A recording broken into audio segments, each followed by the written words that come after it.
اللہ کی بات سمجھانی ہے، بندوں کو اللہ تک لے جانا ہے، بندوں کو اللہ کے رسول کا پیار ان کے دلوں میں جگانا ہے، تو صرف اور صرف قرآن ہے، اس کے ذریعے سے کیجئے، اور حضور کی سنت صلی اللہ علیہ وسلم کہ اس کے ذریعے بھی آپ اس کو جگائیے۔ علامہ فرماتے ہیں کہ خدا تجھے کسی طوفان سے آشنا کر دے کہ تیرے بحر کی موجوں میں اضطراب نہیں، تجھے کتاب سے ممکن نہیں فراغ تو کیا، کتاب خواہ تو صاحب کتاب نہیں۔ ہم قرآن خوانیاں تو کرتے ہیں، ہم بہت سی محافل برپا کرتے ہیں، یہ بہت خوبصورت محفل ہوتی ہے جو سیرت کی محفل ہو، جس میں حضور صلی اللہ علیہ وسلم کے بارے میں باتیں کی جائیں، جس میں اللہ کا قرآن سمجھا اور سمجھایا جائے، یہ تو بہت خوبصورت محافل ہوتی ہیں۔ لیکن جہاں ایک ریچولز کے طور پر ہم کرتے ہیں، مختلف چیزیں اس میں اندازی کر لیتی ہیں، ان سے میرا خیال ہے ذرا بچنا چاہیے۔ میں تو یہ سمجھتا ہوں کہ وہ علم جو تمہارے اخلاق و کردار میں مثبت اثر نہ ڈالے، اور وہ نماز جو تمہیں برائی اور بے حیائی اور منکرات سے نہ بچائے، یہ اس علم کی طرح سے ہے، ان کتابوں کی طرح سے ہے جو گدھے پر لاد دی جائیں۔ یہ عادت کی عبادت تو ہو سکتی ہے، لیکن اور یہ کوئی سچی عبادت، اللہ کی محبت میں عبادت نہیں ہو سکتی۔ قرآن یہودیوں کو مخاطب کر کے کہتا ہے مثل الذین حملوا التوراۃ ثم لم يحملوها كمثل الحمار يحمل اسفارا بئس مثل القوم الذين كذبوا بآیاتنا۔ تو اللہ کہتا ہے کہ ان علماء کی، جو یہودیوں کے علماء، ان کی مثال ایسی ہے جیسے گدھے پر کتابیں لاد دی جائیں۔ تو گدھے پر کتابیں لادنے والا علم نہیں ہونا چاہیے، علم وہ ہونا چاہیے جو انسانیت کو فلاح اور ان کو اعمال پر اکسائے، ان کو نبیوں سے پیار جگائے اور ان کو اللہ کی طرف لے کر جائے۔ میں تو یہ کہتا ہوں کہ اپنی کتابوں، چھوٹی کتابوں کو چھوڑ دیجئے، اللہ کی کتاب کو پکڑ لیجئے اور انبیاء کی سنتوں کو پکڑ لیجئے۔ اگر کوئی غیر مسلم آپ سے کوئی سوال کرے، فرض کریں تو وہ پوچھے غیر مسلم آپ سے کہ میں آپ کی چیزوں کو دیکھنا چاہتا ہوں، آپ کے اسلام کو پڑھنا چاہتا ہوں، آپ کے بارے میں سنجیدگی سے غور کرنا چاہتا ہوں، مجھے کوئی چیز بتائیے۔ تو اگر آپ سے سوال کرے تو میرا 100% یقین ہے کہ آپ اس کو کہیں گے جائیے قرآن مجید کو پڑھیے، قرآن مجید کو پکڑیے، اس کو پڑھیے، اس کو سمجھیے، آپ کو ہمارا دین کا نقشہ سمجھ میں آ جائے گا۔ لیکن اگر وہی انگریز، وہی یہودی، وہی عیسائی، وہی نان مسلم اگر پلٹ کے کبھی پوچھے کہ بھائیو آپ نے جب اسلام قبول کیا تھا تو کیا آپ نے بھی اسی قرآن کو پڑھ کر کیا تھا؟ تو میرے بھائیو بتائیے اس میں آپ کا کیا جواب ہوگا؟ تو میرا خیال ہے جواب جو ہے وہ آپ سمجھتے ہیں۔ تو ہمیں بھی یہ جواب دینے کے لیے تیار رہنا چاہیے، اور اس کے لیے ہمیں بائی چوائس قرآن مجید کو پڑھ کر، حضور صلی اللہ علیہ وسلم کی سنتوں کو جان کر مسلمان ہونا چاہیے۔ اور قرآن فرماتا ہے کہ قیامت کے دن اللہ کے رسول فرمائیں گے وقال الرسول، اور رسول کہیں گے یا رب، اے میرے رب، ان قوم اتخذوا هذا القرآن مہجورا، اس میری قوم نے قرآن کو پس پش ڈال دیا تھا۔ تو آپ سمجھیں کہ یہ کتنی بڑی چارج شیٹ ہے جو وہاں ہمارے پر کی جائے گی۔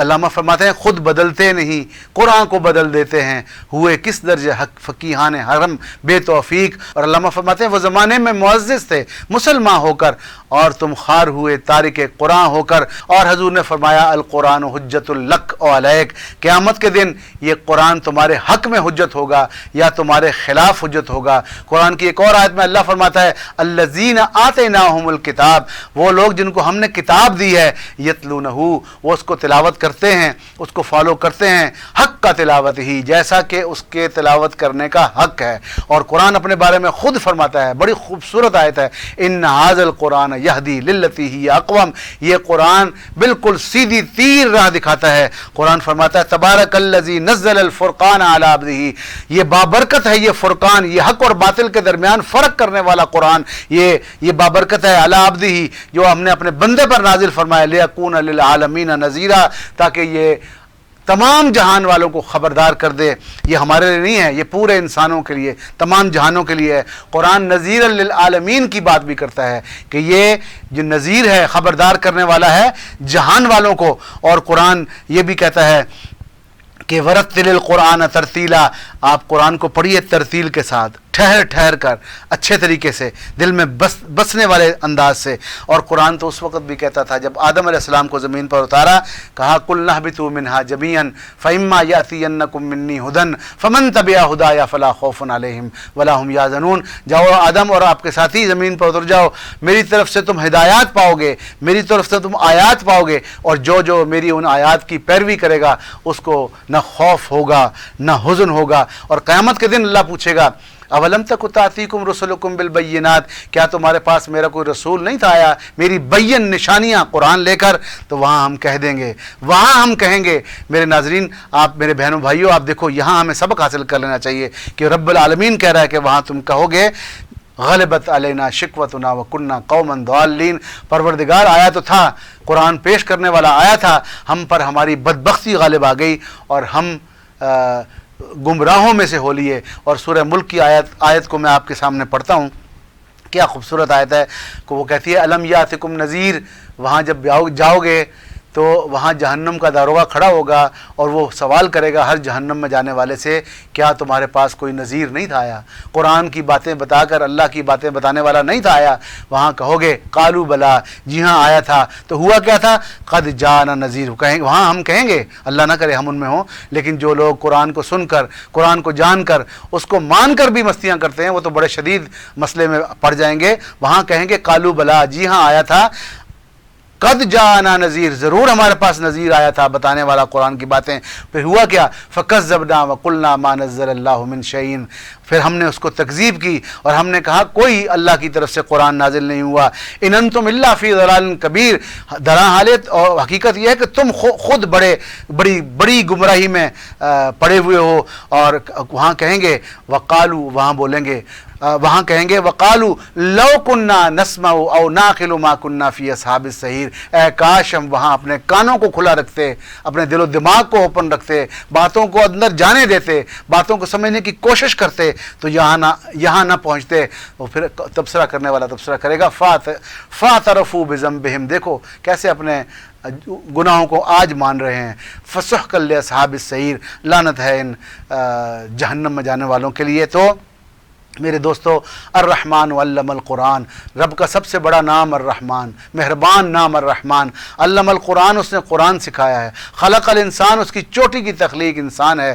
وعلمہ البیان، اور اس کو بیان سکھایا ہے. ہم میں سے کسی کو اگر قرآن سیکھا ہے، اللہ پر ایمان ہے، اللہ کی رحمتوں پر ایمان ہے، اللہ کی رحمان اور رحیم ہونے پر ایمان ہے، اور قرآن پر ایمان ہے، تو اللہ کی دی ہوئی یہ صلاحیت کے بیان کرو، تو اللہ کا یہ کلام بیان کرو، لوگوں کو اللہ کی طرف بلاؤ. کیونکہ کتاب انزلناہ الیک مبارک لیدبروا آیاتہ ولیتذکر اولو الالباب، کہ یہ کتاب بابرکت ہے، یہ نازل ہی اس لیے کی گئی ہے کہ اس پہ غور و فکر کی جائے، اور اس پہ غور و فکر و تدبر کریں اہل عقل. اور اس کے بیان کرنے کا طریقہ بھی سکھایا قرآن نے. ادعو الی سبیل ربک بالحکمت، اس کو لوگوں کو بلاؤ اس کی طرف حکمت سے، بالحکمت والموعظۃ الحسنۃ، اور اچھی بات سے، پیاری بات ہے. اور کہیں لڑائی بھی ہو جائے، تلخی بھی ہو جائے، وجادلہم باللتی ہی احسن، تو اور اگر کسی سے تلخی بھی ہو جائے تو بہت خوبصورتی سے اس تلخی کو مٹاؤ اور لوگوں کو بات بتاؤ. تو آخری بات میں کر کے یہ ختم کرتا ہوں کہ ہمارا جو مسائل کا جو جڑ ہے آج، وہ قرآن نے بتایا یہودیوں کو مخاطب کرتے ہوئے تورات میں بھی اور قرآن میں بھی، کہ افتؤمنون ببعض الکتاب وتکفرون ببعض. کیا تم قرآن کی اور تورات کی آدھی باتوں کو مانو گے، آدھے احکامات کو مانو گے، اور آدھوں کو پسے پش ڈالو گے؟ تو فما جزاء من یفعل ذلک منکم الا خزی فی الحیاۃ الدنیا. تو اس کی سزا اور کیا ہونی چاہیے کہ تمہیں دنیا کی زندگی میں رسوا کر دیا جائے. ویوم القیامت، اور قیامت کے دن، یردون الی اشد العذاب، تمہیں بڑی عذاب میں دھکا دے دیا جائے. واللہ بغافل عما تعملون، اور اللہ غافل نہیں جو تم کر رہے ہو، اللہ دیکھ رہا ہے. اللہ نے کہہ دیا ہے واعتصموا بحبل اللہ جمیعا ولا تفرقوا، اللہ کی رسی کو مضبوطی سے تھام لو اور تفرقے نہ پھیلاؤ. اللہ نے کہا وَلَقَدْ يَسَّرْنَا الْقُرْآنَ لِلذِّكْرِ فَهَلْ مِن مُدَّكِرٍ. سورہ قمر کے اندر 4 بار یہ آیت آئی ہے. ہمیں بعض اوقات گمراہ کیا جاتا ہے یہ کہہ کر کہ جب تک 15 علوم نہیں ہوں گے تو شاید اس کو پڑھ نہیں سکتے، پڑھا نہیں سکتے۔ قرآن فتویٰ دیتا ہے کہ ذکر حاصل کرنے کے لیے، تذکیر حاصل کرنے کے لیے، نصیحت حاصل کرنے کے لیے وَلَقَدْ يَسَّرْنَا الْقُرْآنَ لِلذِّكْرِ فَهَلْ مِن مُدَّكِرٍ، ہم نے آسان ترین بنا دیا ہے قرآن کو، تو ہے کوئی جو آ کر اس کے موتی چن لے۔ فذکر انما انت مذکر، قرآن بڑا خوبصورتی سے اپنے رسول کو اللہ مخاطب کرتے ہیں، فذکر، آپ بیان کیجئے، تذکیر کیجئے، قرآن کے ذریعے ان کو بتائیے، انما انت مذکر، آپ صرف تذکیر کرنے والے ہیں، لست علیہم بمسیطر، آپ ان کے اوپر داروغہ نہیں ہے، الا من تولی و کفر، جس نے اس قرآن سے روگردانی کی، پیٹھ پھیری اور اس کا کفران کیا، اس کو نہ مانا، الا من تولی و کفر فیعذبہ اللہ العذاب الاکبر، اس کو اللہ عذاب اکبر میں ڈال دے گا، عذاب اکبر دے گا۔ تو میرا رب ہمیں اس عذاب کی کیفیت سے، اگر ہم اس طرف جا رہے ہوں تو میرے رب سے دعا ہے کہ ہمیں اس عذاب سے بچائے، ہمیں آج ہدایت دے، اللہم اہدنا صراطک المستقیم، اے پروردگار ہمیں سیدھے راستے پر چلا۔ تو میری اپنے ناظرین سے، اپنے بہنوں سے، اپنے بھائیوں سے یہ درخواست ہوگی، اگر یہ میرا عمل، اگر یہ میرا کام جو میں بیان کر رہا ہوں، میں ایک طالب علم ہوں، میں کوئی عالم یا کوئی واعظ یا کوئی بہت بڑا فقیہ نہیں ہوں، میں ایک طالب علم ہوں، اپنی ایک کوشش ہے لوگوں کو قرآن کی طرف لانے کی، ان کو قرآن سے جوڑنے کی۔ اگر میرے بہنوں اور بھائیوں اور میرے دوستوں، اگر کوئی اس کام میں کوئی آپ کو اچھا لگے، آپ کا رب کی طرف رجحان ہو جائے، آپ کے رب کی طرف چلیں، آپ کی رب کی طرف جانا، آپ رب کو چیزوں کو پڑھنا اچھا لگے، تو میری ہدایت کے لیے دعا کریں اور میرے ماں باپ کے لیے بخشش کی دعا کریں۔ میں آپ کا بہت مشکور ہوں گا۔ السلام علیکم ورحمۃ اللہ وبرکاتہ۔